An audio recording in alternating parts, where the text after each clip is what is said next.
চট্টগ্রাম বন্দরে ট্যারিফ বাড়ানো হয়েছে ৪১%, যা কার্যকর হতে যাচ্ছে ১৫ অক্টোবর থেকে। নতুন কাঠামোয় এই বর্ধিত ব্যয় পুষিয়ে নিতে চার্জ বাড়াচ্ছে শিপিং লাইন সহ বিভিন্ন পক্ষ, যা নিয়ে চরম উদ্বিগ্ন বন্দর ব্যবহারকারীরা।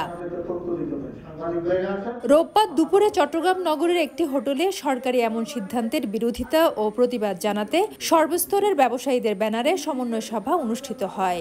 এই বন্দর পৃথিবীর অন্যান্য বন্দরের থেকে একটু আলাদা। এই সময় ব্যবসায়ীরা বলেন, প্রতিবেশী এবং প্রতিদ্বন্দ্বী দেশগুলোর বন্দরের তুলনায় কন্টেনার হ্যান্ডেলিং চার্জ চট্টগ্রামে প্রায় দ্বিগুণ। সেবার মান না বাড়িয়ে উন্নত বন্দরের দোহাই দিয়ে চার্জ বাড়ানো হয়েছে এ বন্দরে। মূলত বিদেশি অপারেটরদের লাভবান করতে এই প্রয়াস, অভিযোগ ব্যবসায়ীদের। আমরা আশার বুক বেঁধে রেখেছিলাম যে আবার স্টেক হোল্ডারদের সাথে নেগোশিয়েট করবেন, নেগোশিয়েট করে একটা পর্যায়ে উইন উইন সিচুয়েশনে এক জায়গায় আসবেন। সার্বিকভাবে ব্যবসায়ীদের যে কাজগুলো সাহায্য আসবে, সহযোগিতা আসবে, ওনারা পেইনফুল হবে না, ওনারা কাজকর্মে স্মুথলি করতে পারবে।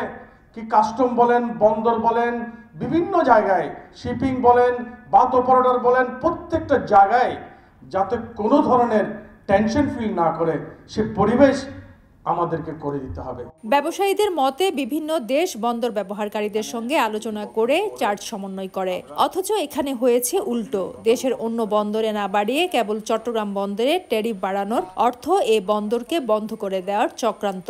প্রত্যেকটা স্টেক হোল্ডারকে ডেকে আলাপ করে সবার সম্মতিতে সিদ্ধান্ত নিয়ে এটা যেন ইমপ্লিমেন্ট করা হয়। কিসের জন্য বাড়াবেন? যেটা কস্ট বেস ট্যারিফ, কস্ট যদি বাড়ে তাহলে আপনি কস্ট বেস ট্যারিফ করবেন। চট্টগ্রাম বন্দরের ট্যারিফ বাড়ানোর মতো একটা আত্মঘাতী সিদ্ধান্ত যে সরকার নিতে যাচ্ছে, যে স্টেক হোল্ডাররা ক্ষতিগ্রস্ত হবে, দেশের অর্থনীতি অবরুদ্ধ হবে, এ ধরনের একটা সিদ্ধান্ত স্টেক হোল্ডারদের মতামতের বিরুদ্ধে যে একটা সরকার নিতে পারে, এটি আমাদের কোনোভাবে বোধগম্য নয়। চট্টগ্রামের সর্বস্তরের ব্যবসায়ীদের ব্যানারে এই সমন্বয় সভায় প্রধান উপদেষ্টাকে নতুন ট্যারিফ স্থগিতের অনুরোধ জানান বন্দর ব্যবহারকারীরা। চট্টগ্রাম বন্দর হবে এক্সপেন্সিভ একটা বন্দর। ফেরদৌস লিপি, সময় সংবাদ, চট্টগ্রাম। বন্দরের ব্যবসা বাণিজ্য